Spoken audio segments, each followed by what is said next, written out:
Good afternoon, everybody. Welcome to the last session of the day.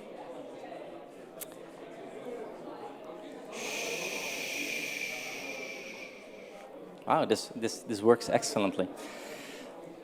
Good afternoon, everybody. So welcome back. Welcome back here in the room. Also, everybody online. Sorry for the wait. It took a little bit more time. So, as promised, we have to have a little bit of a look now at what came out of these roundtable discussions. We had 8 of them this morning, another 8 this afternoon as well. So, we have Martijn, who will be guiding us through this entire process. So Martijn has been working with us very closely over the last couple of months, and he'll be sharing into this. He might actually call a couple of the moderators out a bit unexpectedly, so be prepared.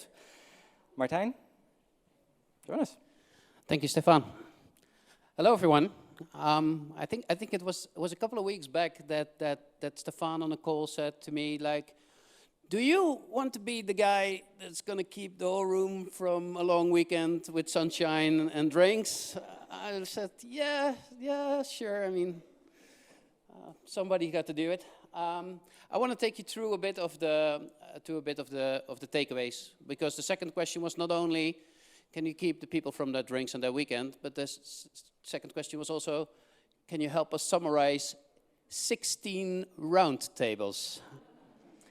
We asked all the moderators of the roundtables to give us some takeaways, and we've been looking them through just a minute ago. So it was quite an exercise. And we picked out some that were kind of remarkable to me, and I want to light out in this session. So excuse me if this round is a bit subjective, because I picked them. That was the lucky part of being the fool in the end of the session. And we will look into all the outcomes and kind of share them somehow with you and take them forward. But let me start. And like Stefan already said, I'm not going to do it alone. So I'm going to be walking around, and Stefan's going to be walking around, and we're going to have some people kind of explain what they meant, or if they were in the session, if they can stand up. Okay, this is the one. Yeah, well. These were all the round tables. Do you want me to read them for you, or do you believe what is on this slide? 16 round tables, as I said. Okay. One that spun out was really on regulations. We've heard about SFDR. We've heard about Article 9, also in the presentations here. But I saw it on different times coming back in the takeaways. That is considered risky, it's considered blurry, it's considered difficult. They not tend to be made for impact funds, but rather for regular funds to become impactful, so difficult to work with. Is there anybody in the room that was in that roundtable on regulation? They left. You know about it. So There's Corentin over there. Ah. Could you elaborate a bit on this topic? Why is it risky? Why is it not a? Thank you. Well, personally, I don't find it risky, but this is, the opinion. This is what we perceived during this roundtable, where the participants told us that being classified as an Article 9 under the SFDR could be risky, notably from an operational perspective, but also from a reputational perspective. Because then if you classify as an Article 9, you need to comply with all the requirements from the SFDR. And if you do not comply with these requirements, obviously your investors will require some explanation, because as you know, under the SFDR, each year you have this annual report now, this SFDR annual report, when you will need to report on the information provided in your pre-contractual annex, which means that you will need to provide investors and also auditors with some information. And it's true that we see clients that are afraid with this topic. I can imagine. Thank you very much. I went against all rules of moderating a session and handing out a microphone. But thank you for keeping it short and concise. It gives some insight. I can see that. I can see that it's difficult for definitely emerging managers that have a very difficult job already to kind of also comply with this regulation. And I can also see that it brings benefits to these funds. I saw another one, and I was thinking about it a long time, hence the yeah, but.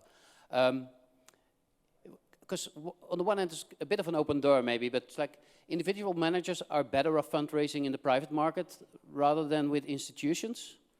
Is that true? Or is there a role for institutions to maybe de-risk the private market? Or is it not a bit more, bit less black and white than it seems on this quote? But before continuing my opinion, anyone recognizes this takeaway from one of the sessions? Don't be shy. No one? Then we continue to the next one. I heard a lot, I saw a lot, heard a lot, saw a lot about storytelling, about what is the story that we want to tell when we're fundraising, but also when we're telling what we're doing, when we're advocating for impact, climate, how do we educate investors, how do we educate funders, how do we inspire? I think one quote was inspire, inspire, inspire. How do we bring awareness? How do we have the data so we can tell the stories that we have? Anyone that wants to elaborate on that? Then I'm definitely going to come to you now, but I know you wrote inspire, inspire, inspire. Thank you. Well, I think it starts from what Pete Colruyt, I don't know if he's still there, said this morning. I think beyond what we do in our little fund management, etc. I mean, this movement is not about the actual impact it makes directly, but just we need to move all the others, the big guys, etc. And it's about keep doing it again and again and again. I was at a conference 10 days ago. B Corp movement is about that. It should be around this, and I think Jennifer from the Ministry of Finance said that beyond their fund of fund they are creating together with Blorchard and Schroders, they want to get the private banks and the banks into climate finance, and then they can go on their own later. So it's really showing that it's possible, that it's viable, and I think that's what is the ICFA also is about. Hopefully the ICFA will not be needed in the future because you can run your fund even without support. But yeah. I think until ICFA is not be needed in the future, we need several other ICFAs to join the network of because it's really a great initiative, and these accelerators I think are really needed for these early stage funds. Thank you there. Sorry for putting you on the spot. I'm going to put someone else on the spot. Diversity in general can bring different perspectives in decision making and ultimately lead to superior performance. Who wrote that down? Anyone? People are pointing to each other. That's nice. There's a lot of people there that want the neighbors to say something about that. It was in our round table. Actually, we started the discussion with a question, what would be the perception regarding whether pursuing a gender lens investment strategy would be compatible with maximizing investment returns. So the discussion developed around the benefits of gender diversity to begin with, but then we concluded that the diversity in general, not only in terms of gender, in terms of creativity, in terms of age, in general can bring this, can help embrace the different perspectives and improve the decision-making process. And once you get there, then ultimately you will get to superior performance. That was the.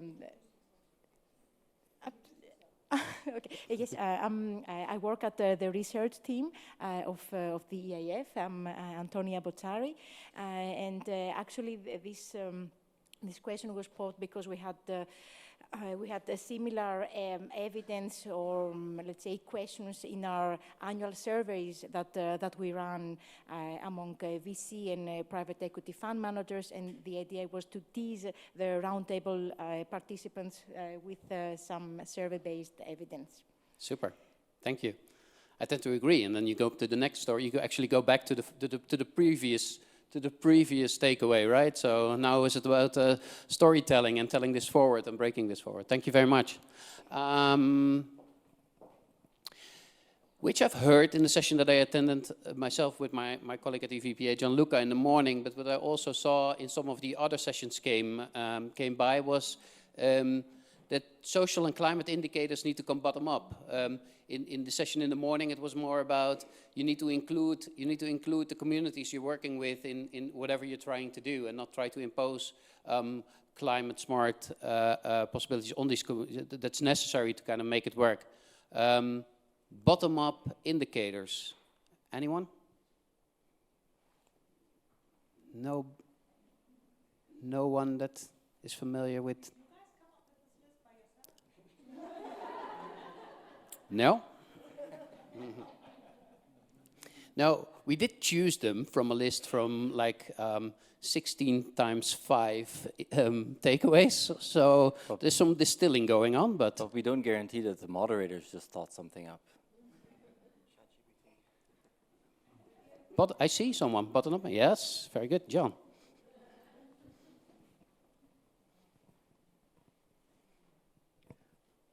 Perhaps just to to avoid the awkward silence, right? Just one of the things that came up is, there's up front there's a tendency to kind of tick boxes and want to see a process that's in place, and therefore an LP will say, okay, well then we can invest. There's an argument to say that it needs to be signed up to as a process. And that's truly integrated into what's done, and that there's an improvement, a possible improvement, which can come bottom up, should come bottom up to an extent, but it's not something that you're wed to and you tick boxes and you continue. It should be something which is intentional to be signed up to. Associated with that is maybe the expectation of the LPs should be to that, and if the expectation is that, the question is posed, can that be supported as an ongoing process during the fund management period? Great. Thank you. Thank you for...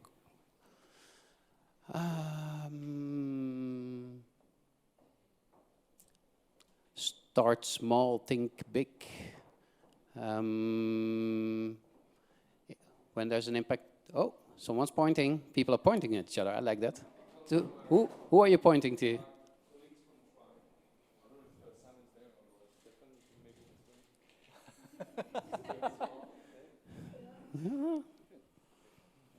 Great, it's being recognized, but people that said it don't recognize it themselves. That's nice. Sounds a little creative. So Trine was born in 2015 as more of a retail-oriented crowdfunding platform.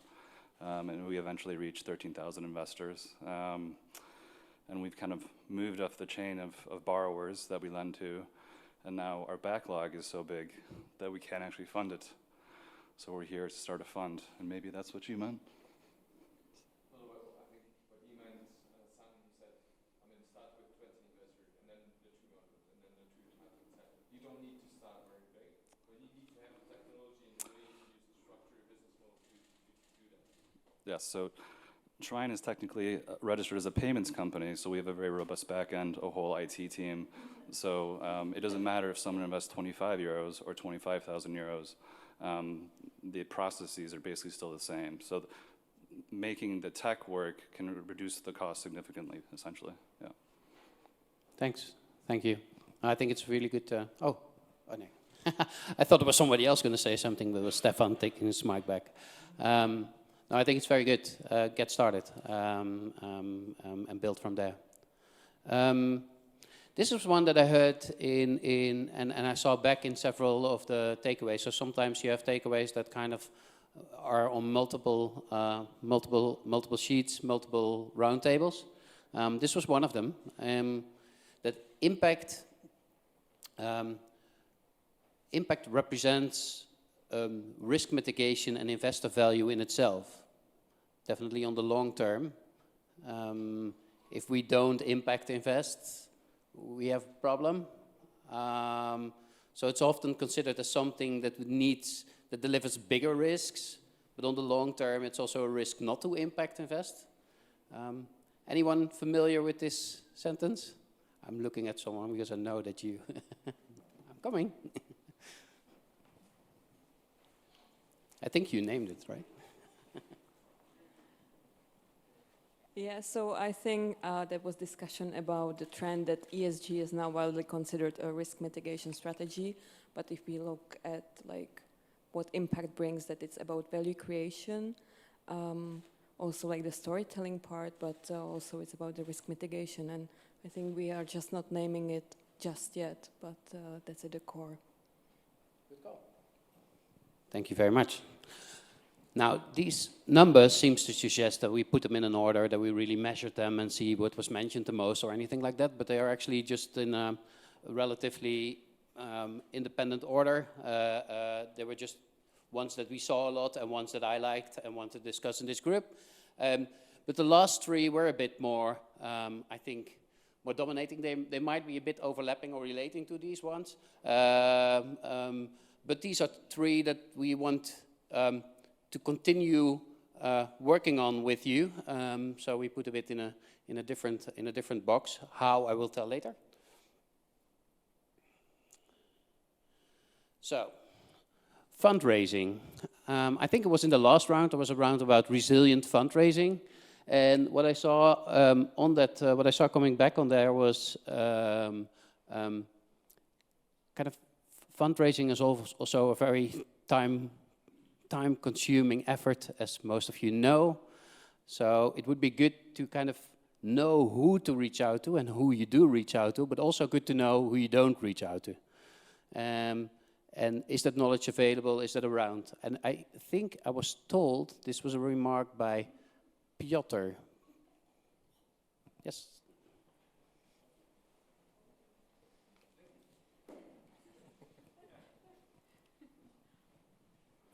Thank you. I think that the takeaway on the roundtable was that, especially for mid-size and smaller size funds, you always have limited capital, limited resources, and limited time. And each fund has its own character, its own footprint, its own uniqueness. So in focusing very much on who your potential LPs are, also immediately indicates to be very sparse with your energy in approaching them, and also sometimes say no, how daunting that may feel. But the purpose of the exercise is to get financial close and not to entertain a lot of meetings. Thank you. Fully agree. And something that I think there's a lot of work to do, because how do you know and not know who the funders are? There's somebody else taking over the mic? Yes, please. Yeah, please. Thank you. I just wanted to add that I was really waiting for somebody else to share the comments. For the second comment that you have in the previous slide, just to complement what we were talking about, is just that who to approach. I mean, we were talking about if we have a fund that just have a small target, not the big one. We should focus on not only institutionals but also on the private investors, because sometimes institutions don't really get interested on it because they have percentage of people that are focused on evaluating what is worth it or not. Not saying that the projects are not worth it, but saying that they have really focused on some investment.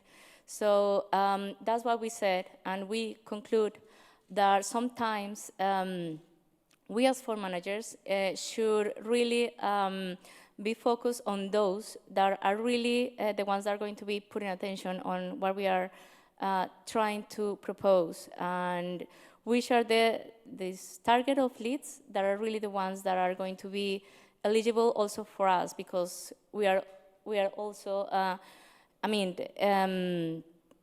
we need to really choose who are we going to be visiting, because we spend a lot of energy and time visiting a lot of institutions that don't really are focused on small funds. That's why. Thank you. There was one more remark in the back. Thank you, Sandra. And here we have Gunther. We have an active crowd in the Thank back you. of the room today. The back is showing up now. Just on the DFI table, we had also this remark, just as a takeaway for ICFA, to have maybe a list of DFIs that are in the market and in which sectors they're active, so just as a direct action point, and happy to chip in there as well. There's a reason why it was in the top 3, but that's what we're trying to do. And it's not only a list of DFIs that could do things, but it's a list of people within DFIs that are willing to do things. So it's really kind of getting through the smoke of these organizations, which is difficult. Not on purpose, I hope, and I like to think, but by definition almost. And I think the point that you are making there, Sandra, also relates. It relates to 3 fundraising, know who to go to, and what is the best way. And I think as fund managers, that's definitely a good advice. But it also relates a bit to the point 1. So sorry for skipping and going in a different order here, because what I also saw and heard is. John already spoke, but we really would like to give him the word on this one, because it was one that was really striking in one of the sessions. Is that those investing in funds, there's also a role for, I think, for DFIs and for LPs to kind of move in the other way. So there's a lot of how can we tick all the boxes? How can we become perfect before an investment is released? But maybe it's also good to and I think that these were your words, John, buy into the process. It's also a process. These funds are also building, and like the funds are working with startups, they also buy into a process. These startups are not perfect when they start working with them. These projects are not perfect when you start working with them, but actually you buy into the process. And instead of going through the process first, maybe you can buy into the process as well. But maybe you can explain better than I did here, John. Thank you, and thank you for you put the pressure on effectively. Thank you. No, absolutely. I think it's really coming from, there are a million things to do when you're starting a fund. There is a perception amongst many LPs, luckily it's not all of them, that everything has to be perfect before you sign on the dotted line. And it's a transaction.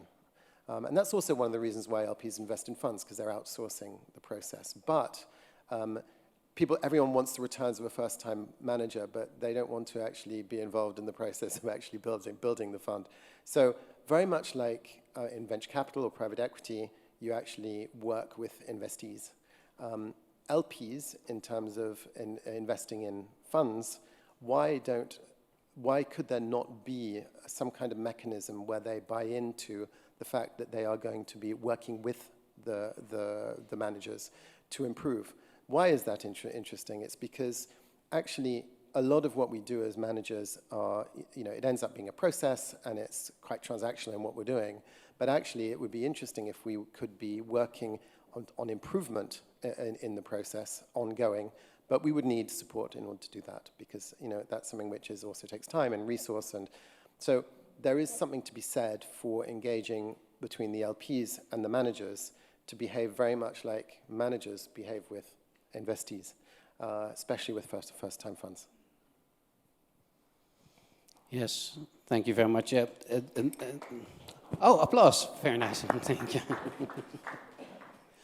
Yeah, sometimes I like to be purposefully and fully aware that I'm completely naive, but sometimes I'm also wondering why, if this gap that Stefan has been presenting in the beginning of this session, the gap between the financing that is needed to kind of mitigate the effects of climate effect and the gap that's actually what is actually spent on climate financing right now, why do we make it so difficult to invest in these fund managers that actually have the opportunity to make a lot of impact right on the spot right now? I know I'm purposefully naive in this, and I know that's not how the world works, but maybe we should find a way to make the world work like that. The second one on this list, gender, it came back a lot. It was discussed upon in different sessions, not only in the 2 sessions that were on this topic. And I think what was really coming back in some of the, of the takeaways was that the gender should not be just like, excuse me for putting it strong here right now, but not like the next hype or something like that, right? So it's not just a hype and now we're going to fund all gender-related funds. No, gender is essential, so gender should be in all climate funds. And that was literally mentioned like that on one of the sheets. Is there anybody that wants to elaborate on that? Why should gender be in all climate action funds? Thanks. First, just let me thank the 5 men that were sitting around the table of that is typically dominated by women. And I think on the why, we spoke a lot today, and so no need to repeat on why it is gender should be embedded in all climate action, but let me just summarize and recap also the discussion that we had. Financially is not only viable, but is profitable. And most importantly, we need to accelerate the whole movement around climate change. As we've seen on the IPCC report, we have 7 years to change the trend. So let's just start today, because we know that with gender, we can accelerate the transition to the net zero. So let's make it happen with gender. I don't think we need more than that. Thank you very much. Very good.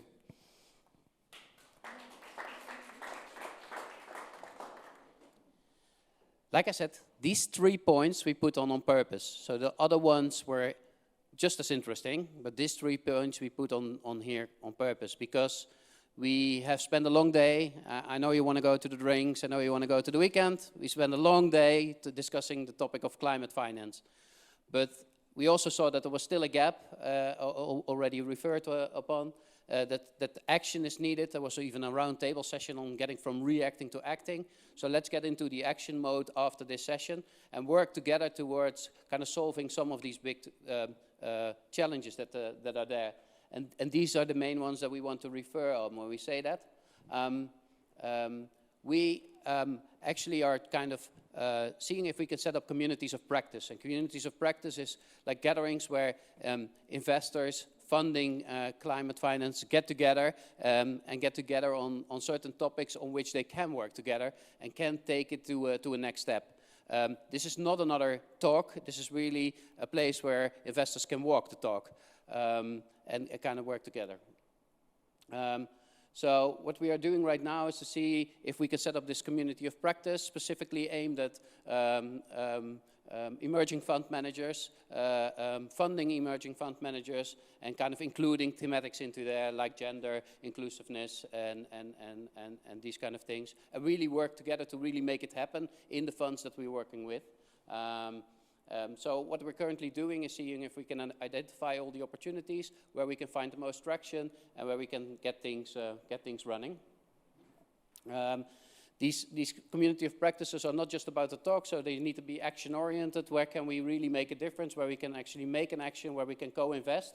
They need to be collaborative in approach, kind of a shared vision, so you're not kind of spending a lot of time on different kind of approaches or different kind of approaches to a challenge. If that's too different, then there's another group for you. Commitment, when you join, you also kind of commit towards actually bringing, towards working to the solution and really have an impact. We're looking a bit into phases, so in the next months, I'm aiming to connect with those of you that are interested, so to find out where is your ambition, where do you want to make the change, and what can you actually add, what are the products that you already offer, and how can we bring it in. And the second phase is actually bringing the group together and see if the click that I think there is really there. So we can go into 2024 to really co-implement and take real steps. ICFA, of course, involved in this. EVPA, ready to facilitate this. And we also have Zee in the room that kindly agreed to kind of see where we can join as well with the collaborative of Frontier Finance. Zee, do you want to kind of briefly say what it is, so people know? Hi, great to meet everyone. I'm from the Collaborative for Frontier Finance. We focused on emerging managers, mostly based in Africa. We service them through 3 ways. We've got a network of 100+ managers, local capital providers based in market, who really financing the small growing businesses, so the missing middle, writing check sizes of below 500,000. Then we do research on the segment, really trying to educate the market about this segment. And then our final leg of our work is linkages to capital. We've been instrumental in raising a fund to support this space, but we look at other mechanisms and capacity support for these managers. Thanks. Thank you, Zay. So these are the 3 that I've already said. Let's explore opportunities. Let's get together. Let's find a way where we can kind of set this up in a community of practice. So here's my number. Here's my mail address. Here's my name. Reach out if you want to join. If you have an idea of a topic on which you want to join, and I'm happy to have a call with you to explore further how we can make this community of practice work. Thank you very much.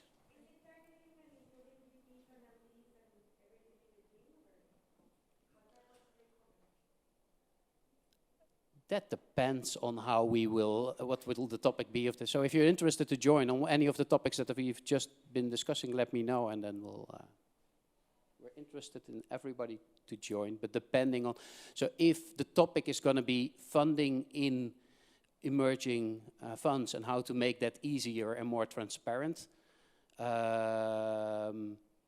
then in the beginning phase, designing this COP would be very interesting to have funds involved because they know about the challenges they're running into.